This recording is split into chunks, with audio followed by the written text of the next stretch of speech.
Our next speaker. With a household that's always buzzing with energy, laughter, and 6 amazing kids, Marci Renken is a master at turning everyday moments into memorable stories.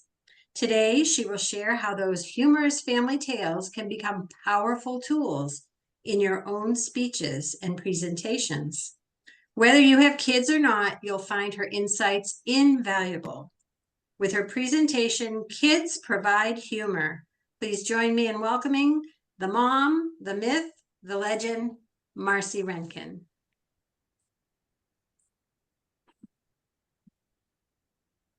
Now I have 5 kids, 6 kids. No, it's definitely 6. It is 6. But when we got to number 5, we realized that our children were self-sufficient. Now our 5th child, we're just going to call him number 5, knew very quickly how to get exactly what he wanted. It wasn't by screaming, it wasn't by yelling, it wasn't by trying to get someone to do something for him. He actually did it himself. For example, he knew how to get what he wanted in getting to higher heights by using our kitchen drawers. He started to climb up the kitchen drawers to get exactly what he wanted. Mr. Tom, this is for you.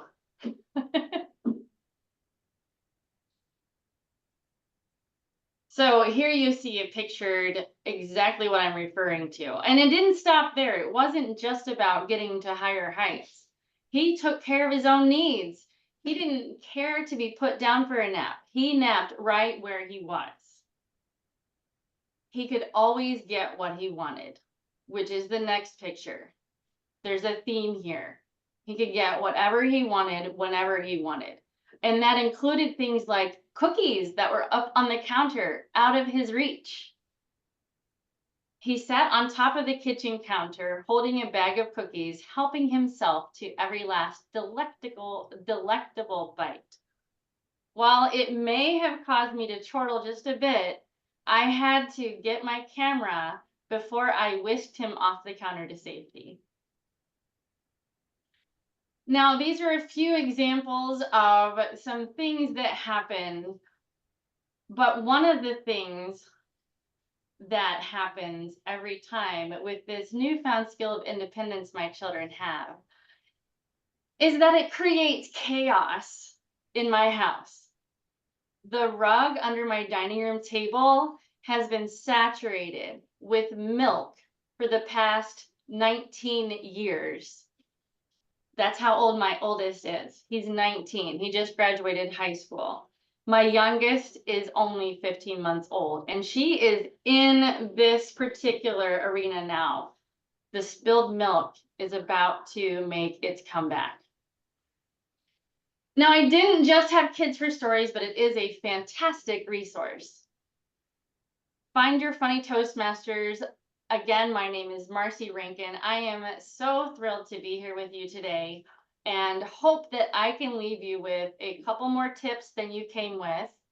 And if you do not leave with a couple more tips than you came with, I may have to send a couple of my children to your house for inspiration.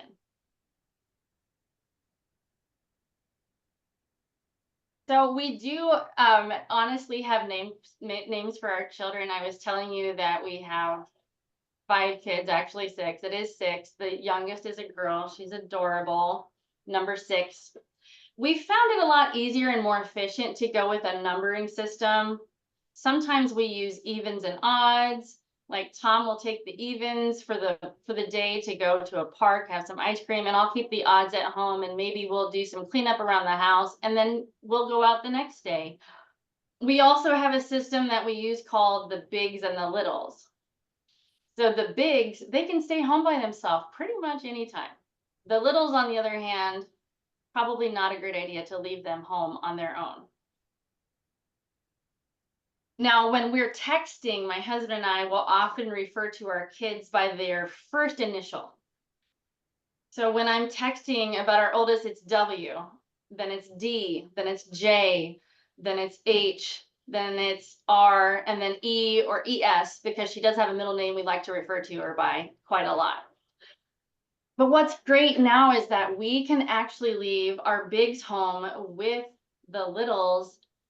It's like we live in the Brady Bunch household. I'm still looking to figure out where the maid is. I only find brooms and crumbs on the floor. Maybe that's coming later. So parenting, especially my kids themselves, has taught me a lot of valuable lessons through their quirky everyday moments. And that's what I want to share with you today. So right now, if you have something to write with or something to type with, I want you to write this down. Save it, share it, use it. Save it, share it, use it. I want you to think for just a moment. You guys are welcome to put some of these things in the chat as well as we go along. But I want you to think about the last time you were giving a presentation and you wanted or tried to be funny.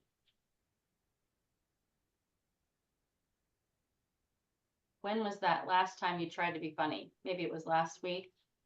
Maybe it was today. Now in 2022, I was competing in the International Speech Contest. I wanted to be funny. What I've noticed is that people who have won the International Speech Contest, they're always funny. There's something funny at the beginning or the middle or the end. I had a really dramatic story and I wanted to be funny to start and I wanted to be funny to end. I worked really hard using different tools and strategies I had learned. Gosh, how can I make it sound funny that I have 6 kids? Well, at that time I only had 5. What I didn't know is that my question in itself was what was funny. Every time I tried to create something that was funny in an otherwise dramatic story, it was actually in the little stories that went along with it.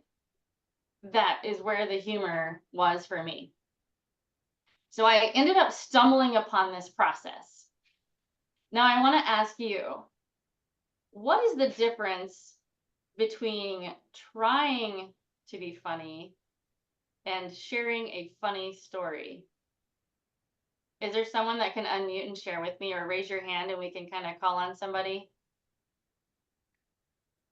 The difference between trying to be funny and sharing a funny story. Any thoughts? Don't have to try to be funny to share a funny story because the story's already funny. Exactly. So what I ended up stumbling upon when I was creating this presentation was that, first of all, I was trying way too hard. Recently, I had met this amazing guy. You guys probably heard of him. Maybe he's been a guest on here. He's a comedy writer, Chris McGuire.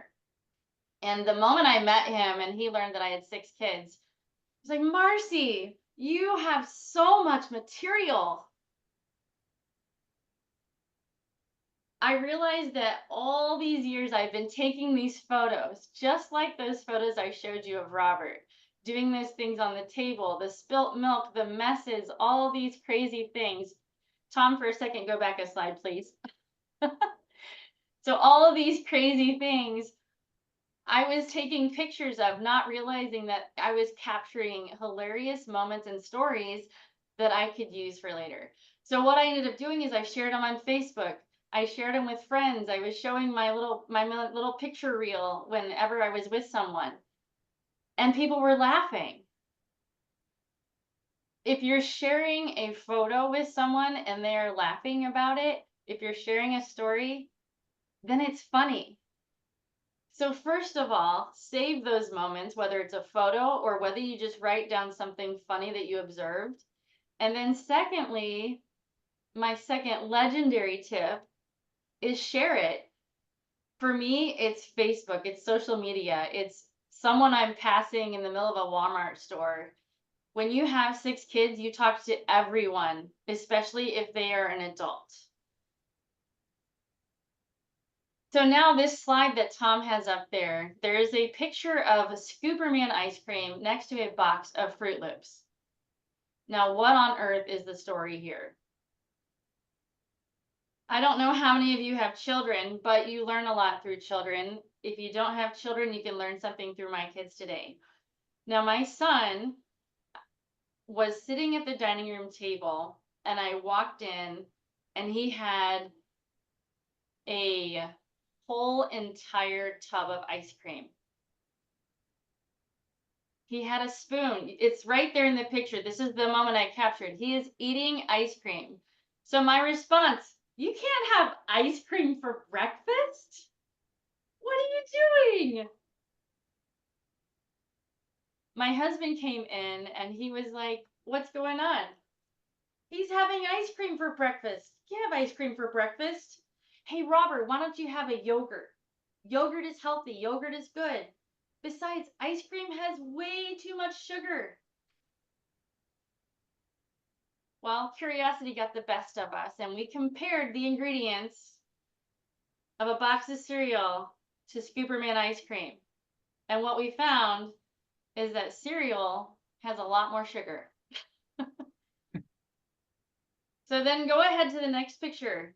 So what was the result of this story? Robert had ice cream for breakfast. So now the question becomes not just what photos do you have, what moments do you capture, but what is the message in that moment? What is the message in this silly, silly moment? Well, for me, it taught me that my kids might know more about nutrition than I do.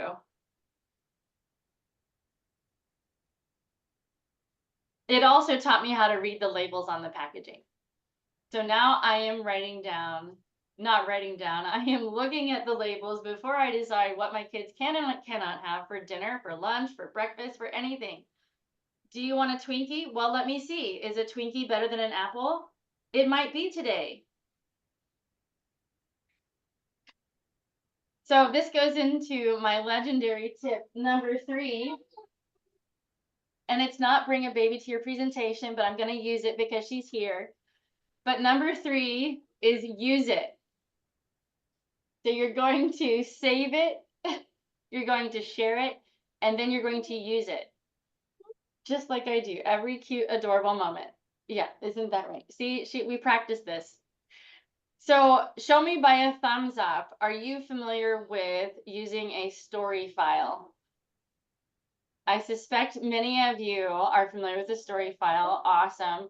So I have an Excel spreadsheet on my computer that I have, and my Excel spreadsheet has just a list of stories and crazy things that happen. Some are very detailed, some are very not detailed. And then one of the columns next to it, I actually add a potential message or theme that goes along with the story. So now I use that whenever I'm trying to find something funny to share. I will go back to my story file and find a funny story that I can put in, whether it's a long story or a short story. So my question for you now is, what moment have you experienced lately that struck you as odd? Perhaps it made you chortle just a little bit, made you think, huh, that was weird. Those are the moments you can write down and use as you move forward. I promised Tom I would stop for a minute and let someone ask a question or two of me, and just how amazing I am as a mother. I mean, how I find humor as a mother of so many children. Before we jump into I guess let's just go ahead and jump into the Q&A. I think I'm going to skip the next slide. It's kind of it's a double proof of the same point. Does anybody have a question for me, or maybe Etta?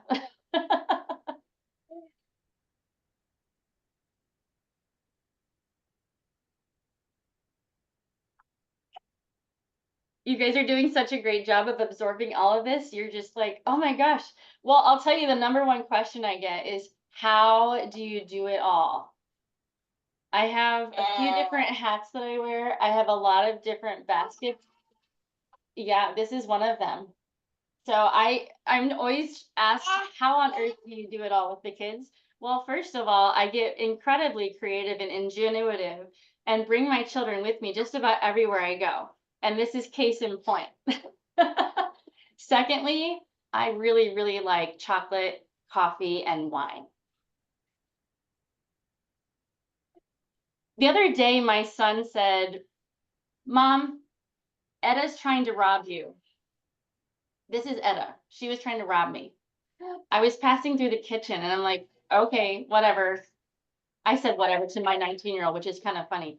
So I went into my bedroom and then I spent the next 15 minutes retracing my step to figure out where I left my car keys. And then I was like, oh, you know what? I went to Aldi and my van, I can leave running, even though I don't have the key in the van because it's fancy. And I can go into Aldi, I can come out of Aldi, I can get all the way home and stop my car and not have my purse on me. Well, I was thinking that my keys and my purse must be at Aldi. So I was retracing my steps and I'm looking around the house and I'm thinking, okay, I'm gonna have to call Aldi. And that's when I looked under the table to see little adorable Etta Sue playing with my purse. And therein lies the challenge and humor with kids.